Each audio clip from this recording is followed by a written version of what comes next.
talk about like the motivational factor. We've discussed this before.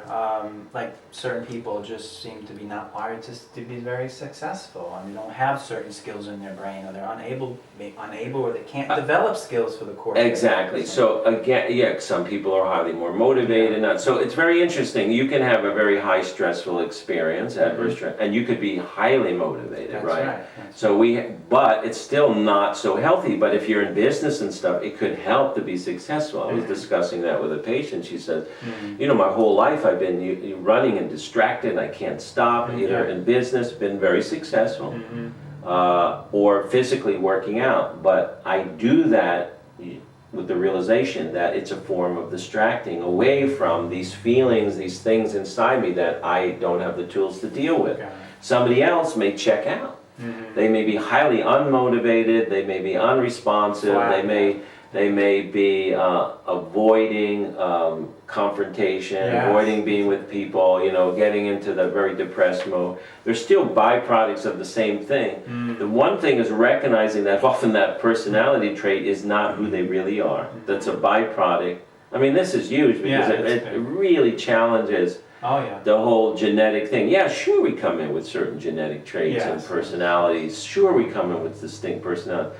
But the good parts, the ability to succeed, the ability to love, the ability to nourish, is passed on from each other.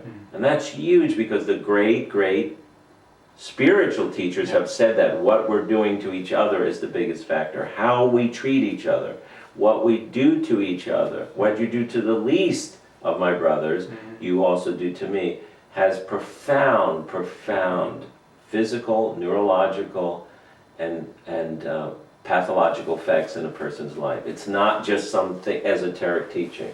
And that's huge because now the schools, like I said, Unified is putting them all together. It's like what came out of these great teaching schools, whether it's Christianity or whether it's Buddhism or some of the esoteric thing. There's real-time teachings and usable skills in there that go a long way in chronic disease, in a successful life. I mean, huge, right? And so it's great because we can now identify these things and take them out of their religious context and put them into real-time, lifetime skills. And we know why people aren't motivated. We understand why people get stuck, right?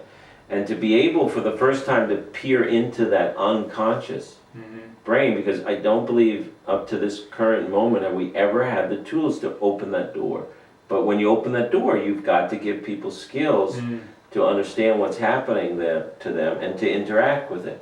And then basically they have to get to the point where they practice surrender, which you know for almost all of us is the hardest thing to do. Surrender to do what? What do you want me to surrender to? How do I surrender? I don't know how to surrender, Jim. I've always been in defense. I've always been protective. And so it's a great skill and a certain specific way of putting the sensory input that overrides the protective part, the fear part, the defensive part, the traumatized self, and this miraculous thing happens. So it does take a special individual, because you can have two people that have been exposed to similar stresses, and one could be very successful in their life and really evolve, and the other one just can't get past certain stages. I mean, so so there's a certain some people have more resiliency, and that resiliency may have been, but it's almost always not. Sometimes there's, of course, there's some internal innate resiliency, but a lot of it is generated again about other people in their life. So maybe their mom and dad, there was constantly fighting and drinking and arguing, and there wasn't that nourishing, but there was a grandmother, right, that was very supportive and very nourishing, so that can override that. But the point is about that is if it's possible, and we've seen many of the possible to get through that, but there's certain people, like you said, they're so self-defeating. And that's more difficult to change, right? And they have to recognize that in themselves. If somebody points it out, right? So in the schools of like cognitive behavioral therapy that made it so successful, they start to realize that how the person is thinking is the problem, how they're analyzing the world. And so a good cognitive behavioral therapist will say, Jim, what you're thinking isn't true. It's your thinking that's making the Yeah. problem. Just like you said, they're wired to be unsuccessful. Yes. But if you show them and you address it in a certain way, people can get out of that. So we don't want to just wash them away and say, oh, those people are never going to change. Unfortunately, that's what people do. Or this kid is always going to be bad, or this kid is always going to be that way. Rather than let's get the community together and start working as a group and identify those things. Like I said, cognitive behavioral therapy can be tremendously successful at a certain stage, right? Okay. UT may come in at another place, right? And other types of interactions or combinations of those two put together, which is what we're working on now with a National Institute of Health grant, is to see how combinations of those things can work to help people and support, and where and what stage can we do that, because we're going to have a lot of people, like you said, that they're all that negative thinking is going to come up, and they're going to find every way to kind of drop out. That's a normal. That's right. But that's a normal abnormal. That's a normal abnormal, and first realize that.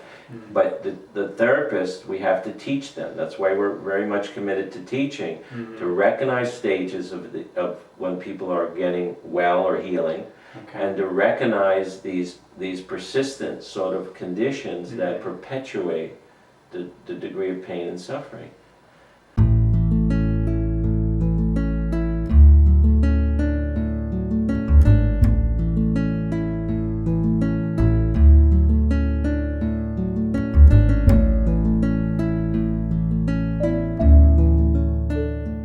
Thank you, Dr. Canali. It was a pleasure having you here. Thank you all for watching. I hope it was very educational for you, and we look forward to other interviews with Dr. Paul. Thank you. Thank you.